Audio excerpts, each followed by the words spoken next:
société, t'imagines. En quoi consiste-t-il et quel est son but?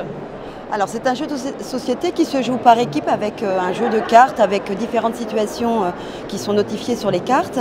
Et le but de ce jeu, c'est de permettre aux patients de se reconnaître soi-même et surtout de pouvoir expérimenter des situations qui leur paraissent difficiles dans leur vie extérieure. Donc c'est de pouvoir trouver, d'avoir conscience de leurs capacités, de leurs ressources pour pouvoir faire face à les différentes situations dans leur vie au quotidien. Donc ça s'adresse aux patients de psychiatrie? Alors plutôt aux patients de psychiatrie, certes, puisqu'on travaille dans un hôpital de jour qui dépend du CHU de Nantes, en santé mentale donc, mais c'est un jeu qui, pour en avoir échangé avec d'autres professionnels, qui pourrait aussi s'adapter à d'autres services concernant d'autres pathologies.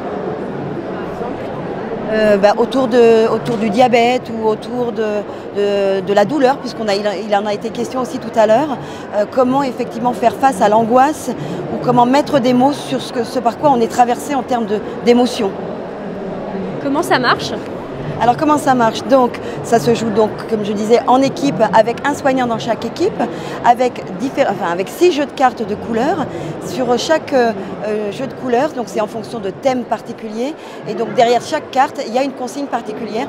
Et le patient ou le groupe de patients, l'équipe, doit mettre en scène ces différentes situations en jouant un rôle, en étant autre que soi-même. Quel bilan vous faites après avoir joué régulièrement à ce jeu?